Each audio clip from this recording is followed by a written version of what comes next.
प्रधान होते. परंतु काय झालं बघा, 1962 मध्ये भारताचं चीन सोबत युद्ध झालं आणि त्याच्यामध्ये भारताचा पराभव झाला आणि 62 नंतर लगेच पंडित जवाहरलाल नेहरू जे भारताचे पहिले पंतप्रधान होते यांचं निधन झालं आणि देशापुढे एक मोठं संकट. एकतर चीन सोबत पराभव झाला आणि एक खंबीर असे नेते पंडित जवाहरलाल नेहरू यांचं निधन झालं आणि आता कोणाला पंतप्रधान करावं असा प्रश्न त्या ठिकाणी पडला. आणि मग लालबहादूर शास्त्री यांचं नाव समोर आलं आणि हे समोर आल्यानंतर आपला सर्वस्वी आजपर्यंत जो शत्रू आहे असा पाकिस्तान हा आपल्या देशाला हसायला लागला. कारण लालबहादूर शास्त्रींची उंची एवढीच होती. हसायला लागला पाकिस्तान आणि त्याला वाटलं हाच चान्स आहे आणि 1965 मध्ये त्या पाकिस्ताननं भारतावरती आक्रमण केलं.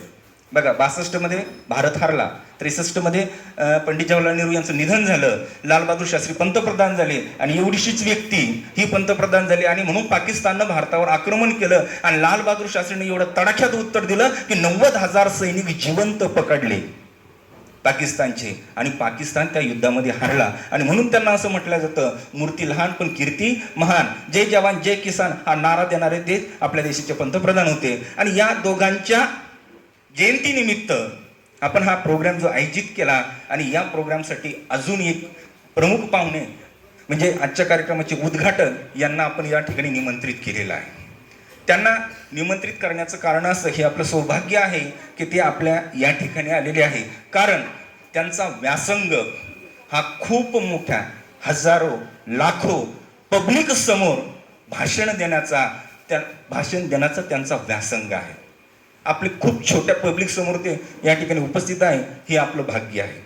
असे advocate Deepakji Kolhe sir, advocate doctor Deepakji Kolhe sir, advocate doctor Haribhakt Parayan Deepakji Kolhe sir. एक पदव्या त्यांच्या जीवनामध्ये ॲड होत आहे आणि आमच्या शुभेच्छा आहे की अशा पदव्या आपल्या जीवनामध्ये उत्तरोत्तर ॲड होत राहोत. बघा, ॲडव्होकेट म्हणून काम करत असताना ते सरकारी वकील झाले. सरकारी वकील हे काम करत असताना वकील संघटनेचे अध्यक्षपद सुद्धा त्यांनी, वेगवेगळे पद सुद्धा त्यांनी भूषवलेले आहे. हे करत असताना कीर्तन हे समाज उद्धाराचं, समाज सुधारण्याचं एक उत्तम साधन आहे आणि म्हणून उत्तम असे कीर्तनकार सुद्धा ते बनलेले आहे आणि खूप ठिकाणी त्यांचे कीर्तन होत आहे. हे सगळं करत असताना PhD म्हणजे ज्याला आपण डॉक्टरेट म्हणतो. बघा, डॉक्टर दोन प्रकारचे असतात, गोळ्या इंजेक्शन देणारे डॉक्टर की जे आपल्या सोबत आहे, पाठीमागे बसलेले आहे, आणि दुसरे जे डॉक्टर असतात त्यांना आपण तज्ज्ञ म्हणतो, वेगवेगळ्या क्षेत्रामध्ये तज्ज्ञ. मग कोणी साहित्यातील डॉक्टर असतात, कोणी सामाजिक विचारावरती काहीतरी संशोधन केलं. संशोधन करणं म्हणजे आजपर्यंत जे मांडलं नाही असं काहीतरी शोधून काढणं, आणि असे जे शोधून काढतात अशा संशोधकांना डॉक्टरेट पदवी मिळत असते. त्या पदवीला म्हणतो आपण PhD, फिलॉसॉफी इन डॉक्टरेट असं केलं.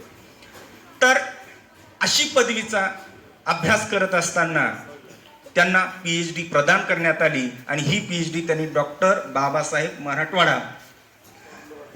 आंबेडकर मराठवाडा विद्यापीठ यांच्या अंतर्गत त्यांनी PhD केली. परंतु ही जी PhD मिळाली, बघा, PhD भरपूर लोकांना मिळत आहे, आपण दररोज बघतो, यांना PhD प्रदान, त्यांना PhD प्रदान, आणि असंही वाचलेलं आहे की काही पैसे घेऊन सुद्धा PhD मिळवलेले लोक आहेत.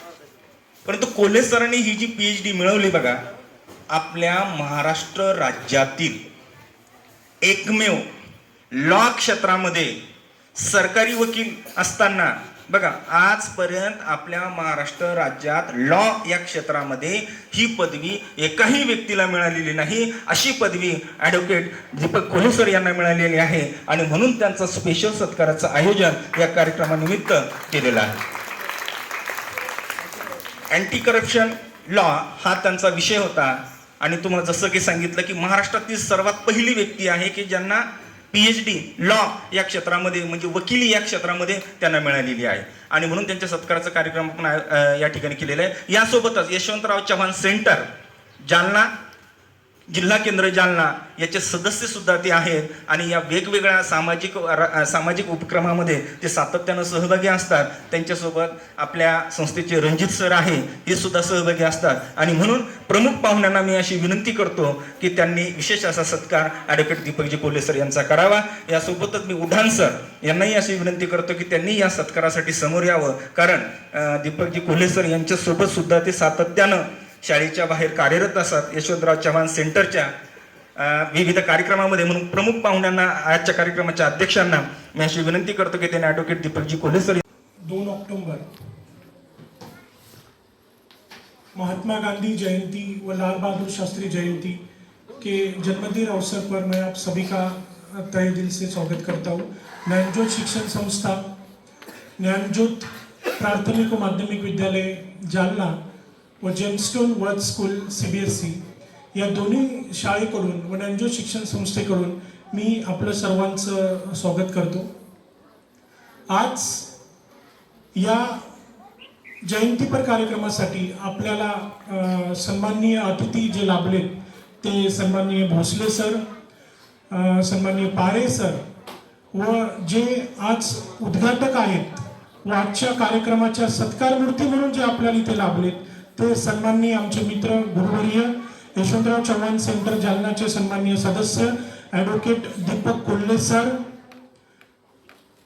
ज्यांनी नुकतीच लॉमध्ये PhD संपादित केली आहे. त्यांच्यासाठी आपण त्यांचा छोटा सत्कार आज इथे करणार आहोत. ते आज आमच्या विनंतीला मान देऊन इथे उपस्थित झाले ते आमचे सन्माननीय मित्र गुरुवर्य दीपक कोल्हे सर, व ज्यांच्या प्रयत्नामुळे हा छोट्याशा रोपट्याचा वटवृक्ष झालाय व आज आपण इथे सर्व बसलात आणि सर्व संस्थेमध्ये 4 ते 5 हजार मुलं शिक्षण घेत आहेत. ते ज्या व्यक्तीमुळे शक्य होऊ शकलं ते सन्माननीय अध्यक्ष ज्ञानज्योत शिक्षण संस्थेचे सन्माननीय अध्यक्ष बाबासाहेब बायर सर व या सर्व संस्थेचे शाळेचे सन्माननीय मुख्याध्यापक Sarkate sir, Sandeep Deshmukh sir, Hirale sir, Kishore Kharat sir, सर्व ज्यांच्या प्रयत्नामुळे हा कार्यक्रम शक्य होऊ शकतो, सर्व आमचे शिक्षक बंधू भगिनी, विद्यार्थी मित्र मैत्रिणी व आज ज्यांनी या कार्यक्रमाची शोभा वाढवली ते आमचे पालक मित्र, पालक बंधू आणि पालक भगिनी. आज आपण सुट्टीच्या दिवशी सुद्धा या कार्यक्रमासाठी आलात. तो कार्यक्रम म्हणजे गांधी एक विचार. सर, आम्ही दरवर्षी हा कार्यक्रम करत असतो. हा कार्यक्रम करत असताना आमचा एक विचार असतो की गांधी हा एक विचार आहे आणि तो विचार तळागाळातल्या प्रत्येकापर्यंत पोहोचला पाहिजे. लाल बहादूर शास्त्री हा एक विचार आहे तळागाळातल्या प्रत्येकापर्यंत. अध्यक्ष सन्माननीय बाबासाहेबजी बायस सर, माझे जिवलग मित्र प्राध्यापक रणजितजी बायस सर, पारे सर, जीवनराव पारे शाळेचे मुख्याध्यापक Bhosale sir, Mayur Ahire sir, Sarkate sir, त्यानंतर Deshmukh sir, Hiwale sir, Kharat sir, Shinde sir, Mauli Kole आणि सुंदर असं सूत्रसंचलन करतायत त्या वैष्णवीताई आणि समोर असलेले उपस्थित माझे छोटे छोटे बाल बंधू भगिनींनो आणि त्यांच्या पालकांनो. खरं म्हणजे आज आपण महात्मा गांधीजींची जयंती आणि लाल बहादूर शास्त्री यांची जयंती ही जयंती साजरी करण्यासाठी या ठिकाणी एकत्र आलेलो आहोत. मला सकाळी माझे जिवलग मित्र बायस सर यांचा फोन आला की सर, आम्ही आमच्या शाळेमध्ये ही जयंती साजरी करत आहोत आणि त्या ठिकाणी तुमचा अँटी करप्शन लॉमध्ये PhD तुम्ही प्राप्त केलेली आहे, त्यामुळे आम्ही तुमचा एक छोटेखानी सत्कार ठेवत आहोत, तो सत्कार स्वीकारण्यासाठी यावं. तर मग मी लगेच सरांना होकार दिला आणि या ठिकाणी आलो. सरांनी, आदरणीय बायस सरांनी यापूर्वीसुद्धा मला शाळेमध्ये एकदा बोलवलं होतं आणि आपली तिकडची ज्ञानज्योत शाळा आहे मला वाटतं, त्या शाळेमध्ये सुद्धा कोर्टाच्या एका कार्यक्रमासाठी मी आलेलो होतो. त्याला जवळपास 8-10 वर्ष तरी होऊन गेलेले असतील आय थिंक. तर सरांनी या ठिकाणी माझा जो सत्कार केलेला आहे, जी माझ्यावरती प्रेमाची शाल घातलेली आहे आणि यशवंतराव चव्हाण साहेबांचं जो काही ग्रंथ आहे, त्यांच्या भाषणांचा ग्रंथ हा मला भेट म्हणून दिलेला आहे, त्याबद्दल मी आदरणीय बायस सरांचे, तसेच प्राध्यापक रणजित बायस सरांचे आणि सगळ्या शाळेंचे आणि आपल्या सगळ्यांचे या ठिकाणी सुरुवातीलाच आभार मानतो. मित्रांनो, मी या ठिकाणी येण्याच्या अगोदर काही मुलांची भाषणं चालू होते आणि खूप सुंदर ते या ठिकाणी बोलत होते. आपण एक लहान कविता आपल्याला माहिती आहे, छोटेसे बहीण भाऊ उद्याला मोठ्या देऊ, उद्याच्या जगाला उद्याच्या युगाला नवीन आकार देऊ, छोटेसे बहीण भाऊ. आणि आपल्याला हे छोटे छोटे मुलं दिसतात, परंतु याच्यामध्ये उद्याचे कलेक्टर असतात, SP असतात, उद्याचे न्यायाधीश असतात, उद्याचे चांगले वकील असतात, उद्याचे राजकारणी असतात. जे छोट्या मुलांना एक चांगला आकार जर मिळाला तर ते निश्चितच आयुष्यामध्ये मोठे होत असतात. जसं म्हणतात की लहान मूल म्हणजे मातीचा गोळा आहे, आकार द्यावा तशी मूर्ती घडत असते. तसंच आपण आईवडिलांनी आणि पालकांनी मुलांवरती जर चांगले संस्कार केले तर निश्चितच मुलं भविष्यामध्ये खूप मोठी होत असतात. माझ्या बाबतीत जर सांगायचं झालं तर माझे आईवडील तर ग्रामीण भागामधले आम्ही शिकलेली मुलं आहोत जिल्हा परिषदच्या शाळेमध्ये. आज तुमचं भाग्य खूप चांगलं आहे की तुम्हाला आईवडिलांनी इंग्लिश मीडियममध्ये आणि बायस सरांच्या शाळेमध्ये शिकायची संधी दिलेली आहे. निश्चितच या ठिकाणी जे काही ते ज्ञान दिलं जातं, या ठिकाणी जे शिक्षण दिलं जातं, या शिक्षणाचा फायदा तुम्हाला भविष्यामध्ये आयुष्यामध्ये निश्चित झाल्याशिवाय राहणार नाही. मित्रांनो, आपण बघतो की महात्मा गांधी असतील, लालबहादूर शास्त्री असतील, यांचे विचार खूप मोठे होते. महात्मा गांधींनी आयुष्यभर अहिंसेचा विचाराचं पालन केलं. अहिंसा म्हणजे कोणाही जीवाचा न घडो मत्सर, नामदेव महाराज म्हणतात. वर्म सर्वेश्वर पूजनाचे, कोणाचीही हिंसा करू नका. हिंसा वेगवेगळ्या प्रकारची असते. शारीरिक हिंसा असते, त्यानं शरीराला विजा होते.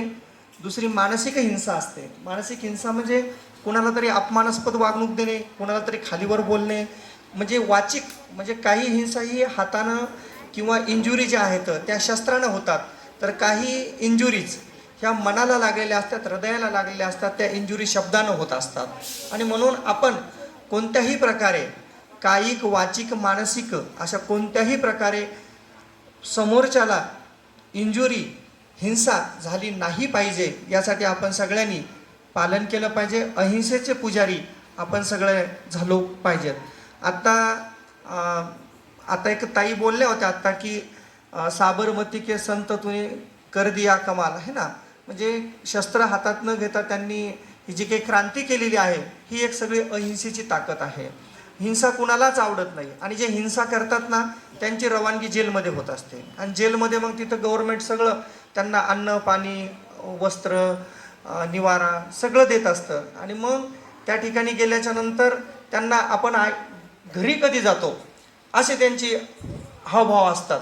मोठ्याले गुंडे पुंडे जेव्हा जेलमध्ये जातात तेव्हा आम्ही त्यांना बघतो ना, असं म्हणजे ते व्याकुळ झालेले असतात, काकुलतीला आलेले असतात की बाहेर पडण्यासाठी. आणि बाहेर आल्याच्या नंतर आपले येडे लोक त्यांचे सत्कार करतात, है ना. म्हणजे काय, कशासाठी आपण काय आदर्श डोळ्यापुढे ठेवतो. बायस तर मला एक समाजाची शोकांतिका वाटते. काय आमका टाऊ, आमका भाऊ, त्याचं काय बॅकग्राऊंड येतं, काहीच नाही. कानात बाळी, वाढलेली दाढी, लांबलेले केस, आणि तो आमचा आदर्श नेता. अरे काय नेता तुमचा? हां, काय आदर, काय काय पोरांचे स्टेटस आहे, बारकाले पोट्टे काय काय स्टेटस ठेवतेस. म्हणजे अहो, त्यांना कशासोबत काय खाते हे माहिती नाही, आणि कुठं रिव्हॉल्वर दाखवते, कुठं पिस्तूल दाखवते. अरे हे आपले संस्कार आहेत का? जे रिव्हॉल्वर दाखवतात, पिस्तूल दाखवतात ना, ते असे जेलमध्ये सडतात, बाहेर येण्यासाठी असे पाया पडतात. तुम्हाला सांगतो मित्रांनो, मोठं व्हायचं असेल ना आयुष्यामध्ये, इतकं मोठं व्हा, लोकांनी येऊन तुम्हाला सल्यूट आणली पाहिजे, तुम्हाला बेड्याने ठोकल्या पाहिजे. हां, इतकं मोठं व्हा. आणि हे जर मोठं व्हायचं असेल तुम्हाला, तर भारतरत्न डॉक्टर बाबासाहेब आंबेडकर सांगतात की मोक्याच्या जागा घ्या. मोक्याच्या जागा घ्या म्हणजे कॉर्नरचे प्लॉट नका घेऊ. मोक्याच्या जागा घ्या म्हणजे अशा कॉन्स्टिट्यूशनल पोस्ट घ्या की ज्या ठिकाणी लोक तुमच्या समोर आले पाहिजेत, लोकांनी तुम्हाला मान सन्मान दिला पाहिजे, लोकांनी तुमच्याकडून म्हणजे समाज हिताची कामं करून घेतली पाहिजेत. इतके मोठे व्हा. आणि तुम्हाला खरं सांगू, आयुष्यामध्ये समाजात त्याच लोकांचा समाजानं डोक्यावर घेतलेलं आहे जे समाजासाठी जगलेले आहेत. अनंत काणेकरांची एक कथा आहे सर, मेणबत्ती नावाची. आम्हाला आपल्या सगळ्यांना 10वीला ती अभ्यासाला होती. पूर्वी 2 मेणबत्त्या होत्या. एक मेणबत्ती स्वतःसाठी जगली तर तिला ते किड्या मुंग्याने कुरतडलं, आणि एक मेणबत्ती जळत जळत जळत संपली. दोन्हीही मेणबत्तीच्या नशिबामध्ये संपणं होतं. एक झिजून संपली तर एक गंजून संपली. आपण ठरवायचं आहे आपल्याला समाजासाठी झिजून मरायचं का स्वतःसाठी गंजून मरायचं आहे. मला असं वाटतं समाजाने त्याच लोकांचे फोटो लावलेत जे समाजासाठी जगलेत आणि ज्यांनी स्वतःच्या बिल्डिंगी बांधल्यात ना मोठ्या मोठ्याल्या 4-4 लाखाचे त्यांचे संडास बाथरूम आहेत, त्यांचा एवढाच फोटो असतो आणि पित्तर पाटात बाहेर काढतात. त्यांची लेकरं बाळंसुद्धा त्यांना विचारत नाही. महात्मा गांधी हे जे आहेत आपले महात्मा गांधी आहेत, लालबहादूर शास्त्री आहेत, ज्ञानेश्वर माऊली आहेत, तुकोबाराय आहेत, एकनाथ महाराज आहेत, संत चोखामेळा महाराज आहेत, नामदेव महाराज आहेत. या सगळ्या संत मंडळींकडे अशी किती प्रॉपर्टी होती मला सांगा ना. माऊलींकडं तर सकाळचं अन्न जेवल्यानंतर संध्याकाळचं अन्न जेवण्यासाठी त्यांना माधुगिरी मागून खावं लागायची. तुकोबारायांची तशीच परिस्थिती होती, एकनाथ महाराजांची तशीच. म्हणजे ही जी संत मंडळी होती ही समाजासाठी जगली. जगाच्या कल्याणा संतांच्या विभूती आणि देह कष्टविधी परोपकार आहे. म्हणून लहानपणापासून एक ध्येय डोळ्यामध्ये ठेवायचं. हे लहान मुलं जरी आता दिसायला छोटे छोटे दिसत असले परंतु सर यांच्यामध्ये खूप कला आहे, यांच्यामध्ये खूप गुण आहेत. त्या कलेला त्या गुणांना जर आपण योग्य स्कोप दिला तर निश्चितच ते मुलं खूप मोठी होऊ शकतात. माझं पहिलं भाषण सर मी 4थीला असताना केलं होतं हे आणि माझं भाषण असं होतं की हुंडा देणं आणि हुंडा घेणं योग्य की अयोग्य. आता त्यावेळेस मला काहीच कळत नव्हतं. म्हणजे आता आपलं काही लग्नाचं वय नव्हतं त्यावेळेस किंवा काहीच नाही, परंतु घरच्यांनी सांगितलं, वडिलांनी 2-4 ओळी लिहून दिल्या की हुंडा घेणं योग्य नाही आहे आणि तो आपलं 2-4 ओळी जाऊन तिथं बोल. तेवढं बोललो. एक चॉकलेट आणि पेन्सिल मला भेट दिली. नंतर मग आयुष्यात बायकोचा लग्नाचा हुंडाही घेतला नाही. 2 पोर इथं लग्न हुंडा नाही घेतात म्हणून मला त्यांनी नाकारलं की हे हुंडा का घेत नाहीत म्हणून, किंवा नक्की यांच्याकडे पाहुण्यारावळ्यात काही दोष आहेत का कोण असतो म्हणे. आता यांना काय सांगावं, म्हणजे काय लोक आहेत ना. नंतर मग खानदेशमधली मुलगी केली बिचारी, केला आपला संसार तिनं माझा.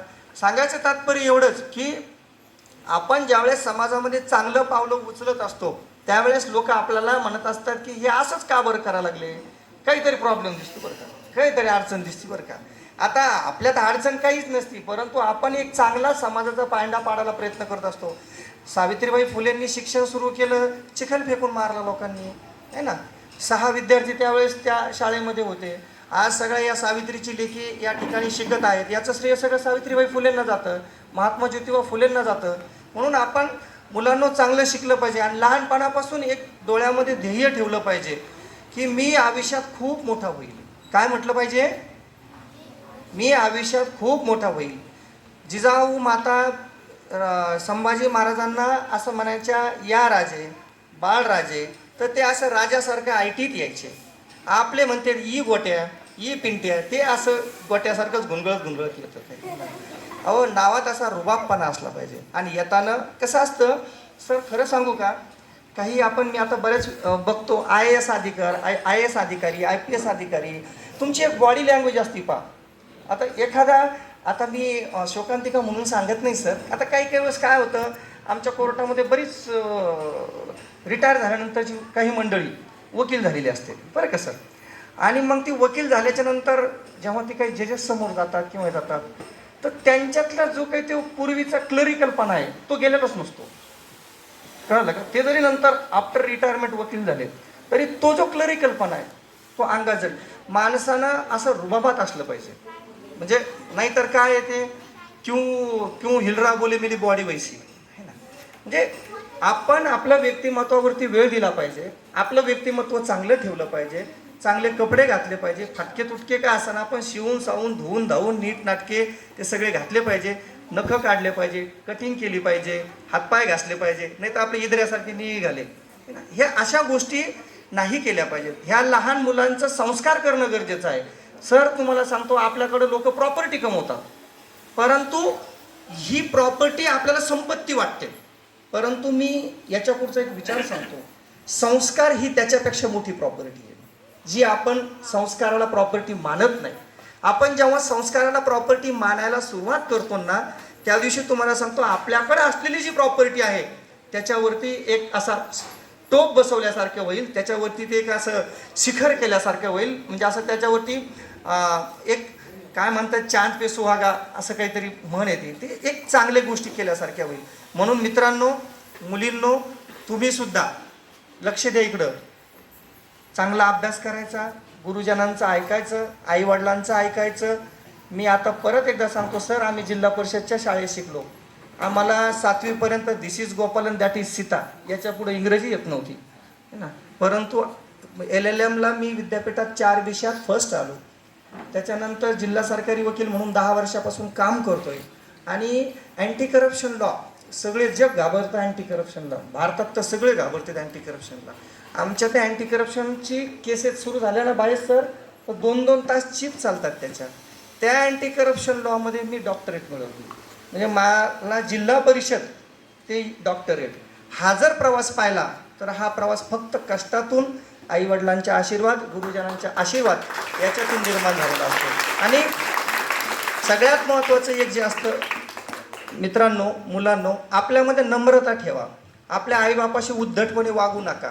जे मुलं आईबापाशी उद्धट वागतात ना, त्या आयुष्यात किती मोठे झाले ना तर ते यशस्वी होऊ शकत नाही. यश वेगळी गोष्ट आणि परीक्षेत पास होणं ही वेगळी गोष्ट असते है ना. आता मला बायस सरांचे आणि आमचे मित्र रणजित बायस सर यांच्याकडे बघितल्याच्या नंतर खूप आनंद होतो की हे वडील आणि मुलगा एक अत्यंत जिवलग मित्र असल्यासारखे वागतात. आणि खऱ्या अर्थानं सर मला हे आनंदाचं वाटतं की माझा मुलगा जो आहे सार्थक माऊली, आता सिद्धी पण पाठीमाग लागली होती, मला येऊ दे म्हणून तुझे कार्यक्रमाला. मी गप्प बसेल म्हणे, LKGला आहे ती, पण म्हणलं तू कार्यक्रम करू देणार नाही मला जाऊ दे म्हटलं. आता मी पण माझ्या मुलाला अनेक ठिकाणी सोबत नेत असतो, बघत असतो. का? याचं कारण असं आहे, आपण आपल्या मुलाचा चांगला मित्र होता आलं पाहिजे. आणि आपण जर आपल्या मुलाचा चांगला मित्र झालो नाही तर टुकार लोक आपल्या मुलाचे मित्र होतील आणि आपल्या पोराचं वाटोळं करतील. त्याच्यासाठी वेळीच आपण आपल्या मुलाचा मित्र झालं पाहिजे आणि त्याला पुढे नेलं पाहिजे की बाबा हा रस्ता आहे ना, हा रस्ता आहे, ह्या रस्त्यानं जा, ह्या रस्त्यानं चांगला आहे. साधू संतांनी, महापुरुषांनी सांगितलेला रस्ता आहे हा, सन्मार्गाचा रस्ता आहे. ह्या रस्त्यानं गेलं तर निश्चितच समाज तुझं कौतुक करेल. आणि टुकार रस्त्यानं गेलं पोलिस फटके देतील, जेलमध्ये टाकतील. कोण बाळ्यान कोण टाळ्या, गळ्यात बाळीन काय ते, हे असे आदर्श डोळ्यापुढं ठेवायचे नाही. आम्ही तर सर तुम्हाला सांगतो, कोर्टात आले ना तशाच्या थोड्याकडे पण पाहत नाही आम्ही, केवढ्याचे म्हणून पण विचारत नाही. आम्ही मान सन्मान करतो फक्त चांगल्या लोकांचा. म्हणजे जे चांगले लोक आहेत त्यांच्या आम्ही अत्यंत नम्रतेनं मान सन्मान करतो. पण जे असे गुंडागर्दी करणारे लोक, जे टुकार लोक आहेत, त्यांच्या तोंडाकडे पण सुद्धा पाहत नाही. याचं कारण असं आहे की समाजापुढे चांगले आदर्श निर्माण झाले पाहिजेत आणि ते आदर्श आपण सगळ्यांनी निर्माण करायचे असतात. आपण ठरवायचं असतं की कोणाला महत्त्व द्यायचं आहे, चांगल्यांना महत्त्व द्यायचं का वाईटाला महत्त्व द्यायचं आहे. म्हणून मित्रांनो, तुम्ही खूप अभ्यास करा, खूप मोठे व्हा आणि जीवनामध्ये खूप यशस्वी व्हा. आईवडिलांचं नाव करा, आपल्या शाळेचं नाव करा. आदरणीय बायस सर आहेत, आदरणीय रणजित बायस सर आहेत, हे दोघंही पिता पुत्र आपल्या सगळ्यांना एक चांगलं दर्जेदार शिक्षण मिळावं याच्यासाठी प्रामाणिक प्रयत्न करत असतात. वेगवेगळे स्तुत्य असे कार्यक्रम ते शाळेमधून घेत असतात. आपण त्यांना सगळ्यांना सहभाग देऊन खूप मोठे यशस्वी व्हा. आणि या ठिकाणी मला संयोजकांनी बोलवलं, 2 शब्द सांगण्याची संधी दिली, त्याबद्दल मी त्यांचे आभार मानतो.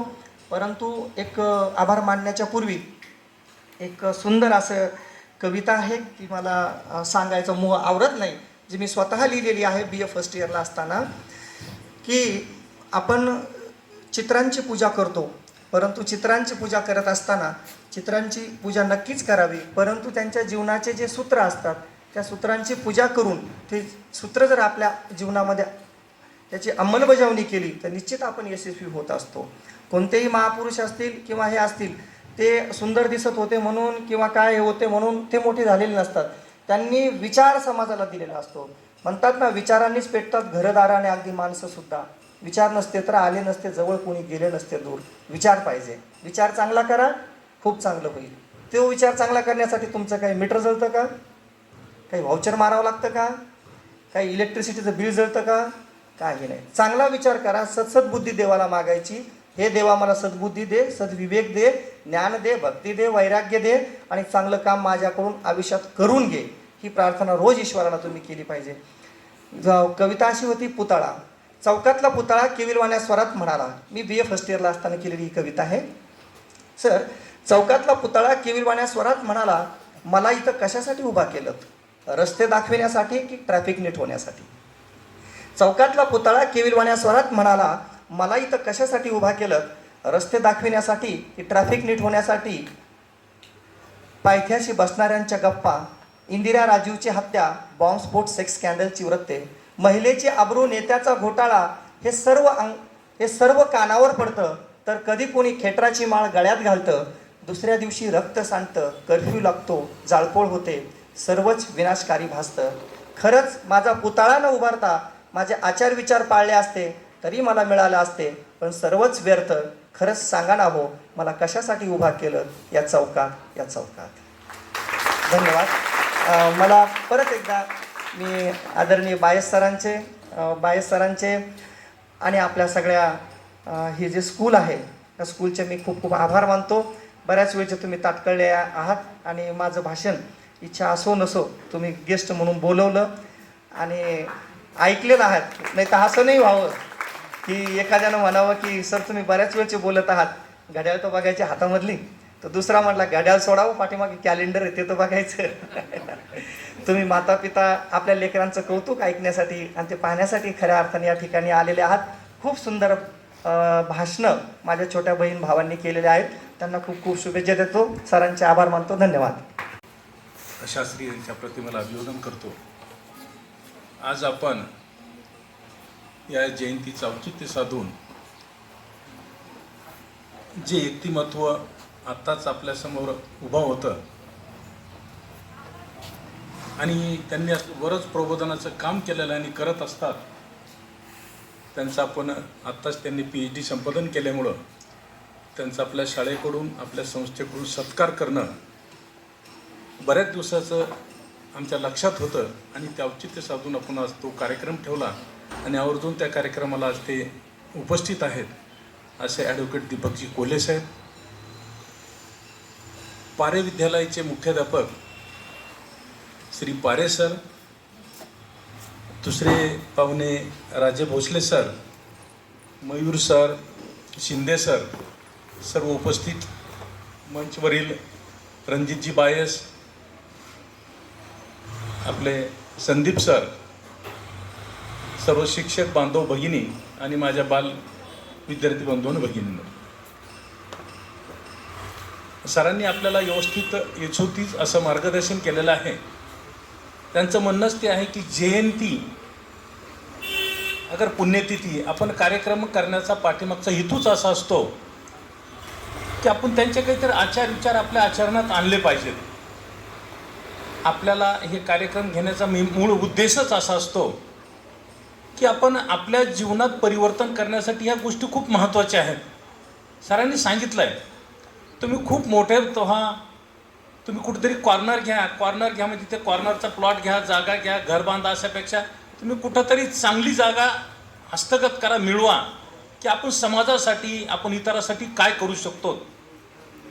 त्यासाठी अशा लोकांनी तेच केलं म्हणून त्यांच्या आज प्रतिमा, त्यांचे फोटो आपण पाहून त्यांचे जयंती पुण्यतिथीचे कार्यक्रम साजरे करतो. असं आपल्याकडून भविष्यात काय घडल आणि काय घडायला पाहिजे यासाठी सुद्धा त्यांनी आपल्याला शुभेच्छा दिलेल्या आहेत. त्यामुळे मी त्यावर काही जास्त बोलणार नाही. महत्त्वाचा विषय की आपला दुसरा जो कार्यक्रम ठेवला होता आपण दीपकजी कोल्हे साहेबांचा,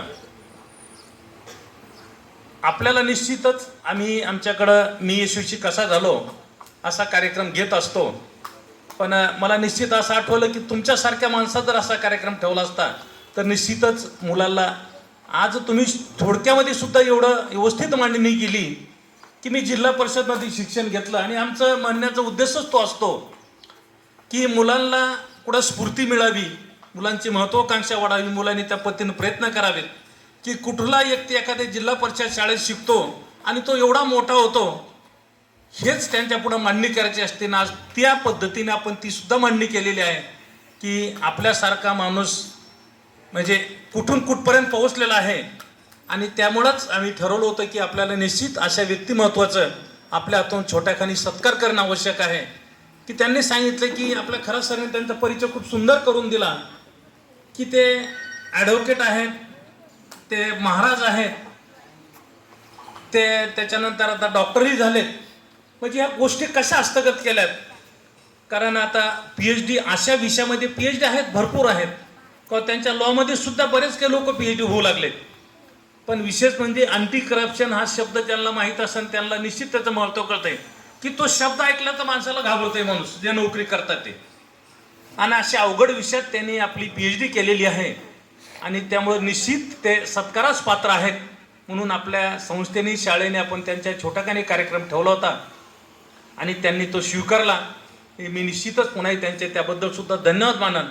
आणि आपण बऱ्याच टायमाचे बसलात, आपण अर्ध्या तासाच्या कार्यक्रमाच्या 1 तासाच्या निमित्ताने आपल्याला सगळ्याला बोलवलं होतं, पण 1-1.5-2 तास होत चाललेत, आपला कार्यक्रम चालू आहे.